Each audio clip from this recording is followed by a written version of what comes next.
Hi, and welcome to another video by Get It Done Home Repairs.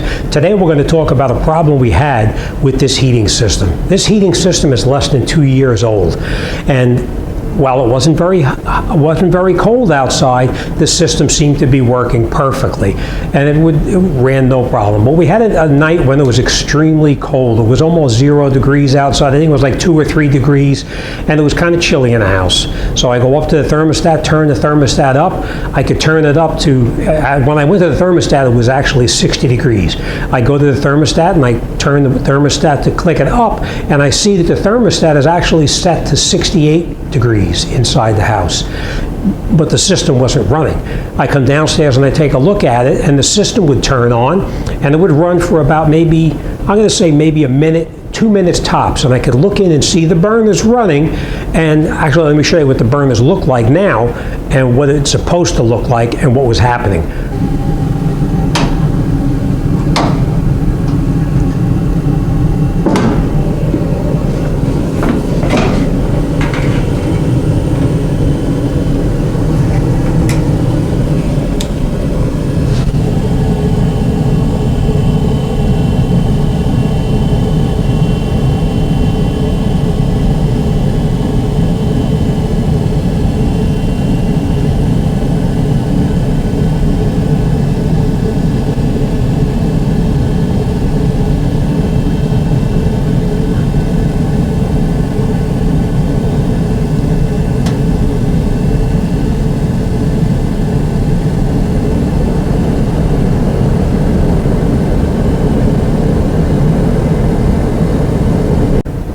What was happening is the burners would actually stay on for 2 minutes, as I said. They would run for 2 minutes and they would shut off. But it sounded like the fan itself continued to run even after the burners had shut off. And I would go to the registers, feel the registers, and it was cool air coming out of the registers. It wasn't really hot. Well, let me show you what the problem was. These systems here, as I said, is made by a Carrier, and these are self-diagnosing systems. If you look in the back of the panel, which I'll show you in just a minute, you take a look on the bottom and it tells you when that light inside there blinks, it'll blink out a certain code for a failure.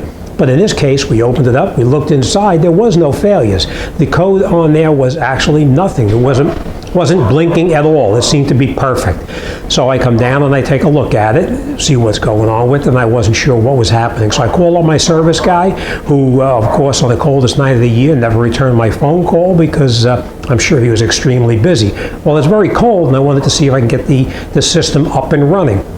So I come down and take a look at it, and I didn't know what was going on with it. But I could hear something running. Something was continuing to run. Even after the heating system would turned off up at the thermostat, I could hear something running in the unit itself. And I'm going to show you what a very foolish problem it was, and I was able to correct it. Now, let me bring in, and I'll show you what was going on.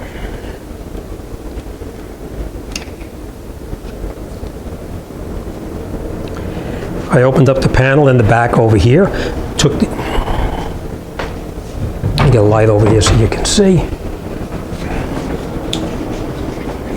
I came in the back over here and I opened up this back panel over here to find out what was going on with it. So we open these up here, take this out, so we can gain access to the back. Now, if you don't know what you're doing inside here, don't go sticking your hands in there and touching anything, because you're going to create more of a problem than anything else. Now, just roughly looking at it, I read the instructions on the back over here, and it tells you what's going on in the back of the unit itself. This is a self-diagnosing. If you have a problem, you can look at the codes on here. You would count the blinks of this light down here, and it would tell you what the problem was. But in this case, that light was nice and solid and nothing was going on. Now, as you can hear, everything is turned off. The fan over here has turned off. The burners in here have turned off. And that's the way it's supposed to be, because now we achieved our certain temperature that we had it preset to. So looking at it, I had no idea what was going on. But while I was down here, the blower turned off, the unit turned off, but I could still hear something making noise. And this is what the problem was. I came up here I came up here to take a look to find out what was going on, and I could hear that that pump right there was running. Now this pump here is for the air conditioner. In the summertime when the air conditioner is running, water will accumulate in here.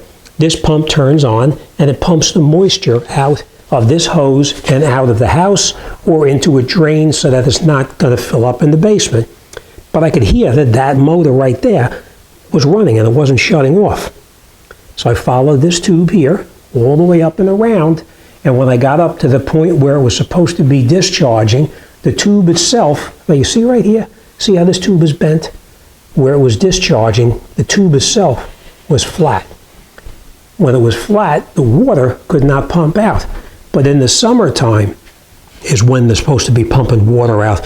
Why would it be doing that in the winter when it's not supposed to be running? So I came up and I looked over here and I see all of these hoses, these lines right here are all discharge lines for the water to be pumped out. And that's what gave me the idea. I looked on here and I see that this thing, when water looks like it fills up in here, and I could be mistaken, maybe somebody can correct me, when water fills up inside here, I think it turns the burner off unless it can pump the water out. So I went up to check where this hose went and saw that it was kinked. I unkinked it, the water pumped out where it was supposed to. Once the water pumped out the way it was supposed to, that pump right there turned off the way it's supposed to. And then the heating system continued to stay on and it wouldn't shut off any longer. The problem is that this unit right here was pumping out water to put moisture into the air. It's a humidifier, and it would put water into the air in the house so it wouldn't be as dry. What was happening is the water that was not being through the system and into the air, the excess water would come down through that pipe, down through here, down in here, into this unit right here, and it's supposed to pump it out. But that hose was kinked. When that hose gets kinked, the water backs up, comes up through there, and these hoses, these lines, filled up with water. When they did, it came up to this point right here, and I'm assuming that it actually turned the unit itself off. But anyhow, once I unkinked the hose, the water pumped out, the heating system was working perfectly. So needless to say, once the heat started working, the temperature inside the house came right up to the normal temperature I had set it to, and it turned off and shut off the way it's supposed to. It turned on when the temperature dropped below a certain point and turned on when it needed to. So I hope this helps somebody out. It was kind of a little bit of a learning experience for me because I am not a heating or air conditioning guy, but it was extremely cold, and sometimes you got to do what you got to do to figure out what's going on. But don't overlook such an easy, simple thing. When I called up my service guy the next day to talk to him, and I told him what was going on, he said, yeah, he's seen that before, that when these units produce too much water and it goes down into that pump and it cannot pump it out, that it will actually turn the heating system off as a safety. So to me, I turned this off, and we're not even going to use it any longer. All right, I hope this helps somebody out and possibly saves you from freezing on a cold night. All right, as always, thanks for watching, and I'll see you on the next one.